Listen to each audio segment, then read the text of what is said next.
바른 길로 가는 신앙의 시간으로 여러분을 초대합니다. 우리가 신앙생활을 하면서 경험할 수 있는 기쁨과 감격과 또한 소망이 때로는 시간이 지나가면서 점점 희미해지고 예수님에 대한 확신과 믿음이 사라질 때가 종종 있습니다. 그러한 의심과 그러한 믿음의 연약함이 때로는 우리로 하여금 우리의 신앙의 길을 포기하게 만들고 새로운 길을 스스로 개척하려고 합니다. 이것은 우리가 믿는 예수 그리스도에 대한 확신이 점점 사라지고 있기 때문에 그렇습니다. 저는 이 시간 예수 그리스도의 사역에 대한 그 확신을 다시 한번 점검해 보려고 합니다. 예수님께서 이 땅에 오셔서 우리를 위한 구원의 역사를 감당해 주셨습니다. 자, 그 구원의 역사 속에 우리가 분명히 기억해야 할 것은 예수님께서 가지셨던 세 가지 직분입니다. 예수님은 세 가지 직분을 가지고 계십니다. 즉 예수님의 3대 직분은 선지자, 제사장, 왕의 직분을 가지고 계셨습니다. 먼저 선지자입니다. 여러분, 선지자란 하나님의 말씀의 대리자입니다. 하나님의 말씀의 사사로서 하나님의 말씀을 백성들에게 선포하고 그 뜻을 해석해서 백성들로 하여금 하나님의 선하신 뜻을 알게 하는 것, 이것이 바로 선지자의 직무입니다. 즉 예수님은 이 선지자의 직무를 이 땅에서 보여주셨습니다.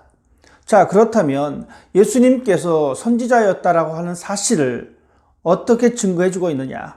그것은 구약 말씀을 통하여 또한 신약 말씀을 통하여 우리들에게 알려주고 있습니다. 동일하게 예수님이 선지자이심을 우리에게 말씀해주고 있고 또한 예수님 자신도 스스로를 가리켜 선지자다라고 말씀해 주셨습니다. 또한 이스라엘 백성들은 그들의 입술을 통하여 예수님이 선지자 되심을 증거하고 있는 것을 우리가 보게 되어집니다.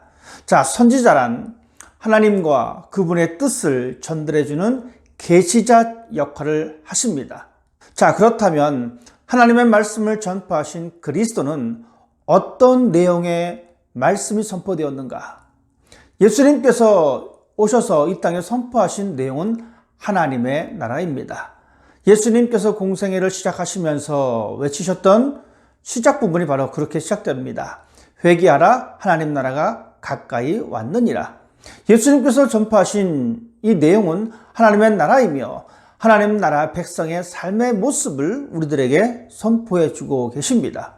즉 선지자로서 하나님의 뜻을 우리에게 증거해 주고 있는데 그것은 바로 이 땅에 펼쳐질 하나님의 나라와 이 땅에 삶을 살아가는 그리스도인들이 하나님 나라에 합당한 삶을 살아야 될 것을 우리에게 말씀해 주고 있습니다. 이 하나님 나라의 완성은 마지막 때에 예수께서 재림하시고 마지막 날에 예수께서 이 땅을 심판하시는 모습으로 완성될 수가 있습니다. 선지자로서 하나님의 뜻을 전달해 주셨던 예수님은 이 말씀 전파의 방법을 말씀과 더불어 사람들을 훈련시키면서 그것을 보여주셨습니다. 또한 수많은 기적과 이적을 베풀면서 하나님의 뜻을, 하나님의 생각을 전파해 주셨습니다. 또한 그의 삶의 인격을 통하여 예수님은 선지자의 사명을 온전히 감당하셨습니다. 참 감사한 것은 예수님을 통하여 말씀이 육신이 되어 이 땅에 오셨다는 사실입니다. 즉 언어를 뛰어넘어 성육신하신 예수님, 죽음과 부활 승천의 것을 몸소 보여줌으로 말미암아 하나님의 뜻을 전달해주는 이 선지자의 사명을 감당하셨습니다. 자, 그러면 왜 예수 그리스도에게 선지자의 이 직분이 중요한가? 그것은 바로 이 선지자가 하나님의 생각과 하나님의 뜻을 전달해 줄 때에 비로소 우리는 그곳에서 우리의 죄를 깨닫게 된다는 사실입니다. 죄로 알지 못하는 우리들에게 예수님께서는 오셔서 선지자의 사명을 가지시고 이것이 죄다, 이것이 하나님의 뜻과 어긋나는 것이다 라고 하는 사실을 분명하게 선포해 주었습니다. 그렇기 때문에 우리는 선지자적 직분을 가지고 오신 예수 그리스도로 말미암아 우리의 죄를 깨닫게 되어집니다. 또한 하나님의 말씀을 전달하는 전달자로서 우리는 하나님의 말씀을 듣게 되어지고 그 말씀을 깨닫게 되어집니다. 선지자는 하나님의 말씀을 백성들에게 선포하고 그들을 가르치는 것이었습니다. 우리는 이러한 예수님께서 이 땅에 오셔서 전달하신 하나님의 뜻, 하나님의 나라에 대한 말씀을 들음으로 말미암아 하나님의 선하신 뜻을 우리가 발견할 수가 있게 되는 것입니다.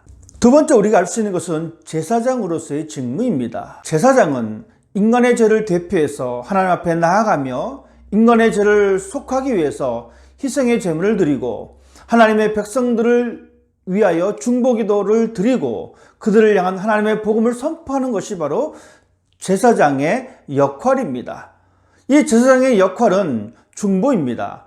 첫 번째는 화목제를 드리는 것이고 두 번째는 하나님과 사람 사이에 중보 역할을 감당하는 것입니다. 제사장은 인간의 대표자가 되기 위해서 인간들 중에서 선택하여야 합니다.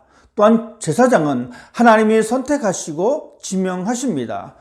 제사장은 또한 하나님과 관련된 일을 감당하는 것입니다. 여러분, 예수님은 제사장의 성격을 가지셨습니다. 그래서 그분이 인간을 대표해서 인간의 구속 제물이 되신 것입니다. 예수님께서는 친히 희생 제물이 되어 주셨습니다. 이 희생 제물의 궁극적인 목적은 하나님과의 인간과의 화목입니다. 우리는 이 유월절 어린 양을 통해서 예수 그리스도의 온전한 모습을 볼 수가 있습니다. 유월절 어린 양이야말로 이스라엘의 생명을 보존하는, 구원시키는 유일한 수단이었음을 우리가 보면서 예수님께서야말로 이렇게 우리의 온전한 희생 제물이 되어 주셨다는 사실을 우리는 기억해야 합니다. 성경은 예수께서 우리의 영원한 대제사장이 되신다라고 말씀해 주고 있습니다. 이 말씀은 오직 예수 그리스도가 유일한 속죄자이심을 말씀하고 있는 겁니다. 인간은 죄가 있기 때문에 온전할 수가 없습니다. 하지만 유일하신 예수 그리스도가, 참 인간이신 예수 그리스도가 우리의 대제사장이 되어주심으로 말미암아 유일한 속죄자가 되어주십니다. 대제사장의 사역은 바로 성령을 보내주심이십니다. 이것이 바로 제사장의 역할입니다. 백성들을 보호하고 백성들을 하나님 앞께로 인도해냈던 제사장의 그 사명을 예수님께서 감당해 주셨습니다. 부패와 유혹으로부터 분리시키는 그 역할을 제사장이신 예수 그리스도께서 완전하게 감당해 주셨습니다. 이것이 바로 예수님께서 우리에게 보여주신 제사장의 직무의 역할입니다. 자, 그렇다면 왜 예수님이 우리의 제사장의 직분을 감당하셨는가? 그것은 바로 하나님과 우리 사이에 죄악으로 말미암아 멀어진 그 간격을 좁힐 수 있는 유일한 존재가 바로 예수 그리스도이십니다. 하나님과 인간 사이에 완전한 화해의 수행자가 예수 그리스도이십니다. 즉 예수님은 제사장으로서 우리의 희생 제물이 되어 주심으로 말미암아 구원자로서의 역할을 온전히 감당해 주셨습니다. 그렇기 때문에 우리들은 예수님의 직무 가운데에 이 제사장의 직무, 즉 구원의 속죄의 도구로서의 역할을 우리가 반드시 기억해야 합니다. 마지막 한 가지는 왕입니다. 예수님은 우리의 왕으로서 오셨습니다. 이 왕이 가지고 있는 이 권위는 영적인 권위입니다. 하나님을 아버지라고 고백하고 있는 모든 자들의 마음과 생활의 통치자가 되어 주십니다. 우리가 예수 그리스도를 왕으로 고백한다는 것은 하나님을 믿는 자녀임을 나타내는 증거이기도 합니다. 또한 예수님은 우주적인 왕권을 가지고 이 땅에 오셨습니다. 성경은 말씀해 주기를 모든 만물이 다 그리스도 발 앞에 있다라고 말씀해 주고 있습니다. 즉 예수님은 모든 인류의 왕이 되어 주십니다. 그러므로 인하여 교회와 그의 백성들을 구원해 주시고 우리를 다스려 주십니다. 자기 백성들의 영적 성장과 성화와 구원을 완성시키기 위하여 우리를 다스리고 계십니다. 예수님의 직무 왕, 즉 예수님은 우리의 왕 되심을 여러분 기억하십시다. 이 왕은 세상의 위협으로부터 모든 대적을 굴복시키고 이 세상을 다스리시는 분이십니다. 왜 예수께서 왕으로 이 땅에 오셨는가? 그것은 바로 우리로 하여금 하나님 앞에 영광과 존귀를 돌려드려야 되기 때문에 그렇습니다. 이 말씀은 예수님은 왕이시기에 우리의 마음과 우리의 생활의 모든 패턴들을 예수의 이름 앞에 무릎 꿇고 살아가는 것이 바로 우리들의 삶의 마땅한 도리가 되어야 한다는 사실입니다. 하나님의 통치를 받아들임으로 말미암아 나는 그분의 백성임을, 나는 그분의 자녀임을 고백하는 것이 우리의 신앙의 모습이 되어야 합니다. 예수님은 이 땅에 선지자적 사명을 띠고 이 땅에 오셨습니다. 예수님은 이 땅에 제사장적 사명을 띠고 이 땅에 오셨습니다.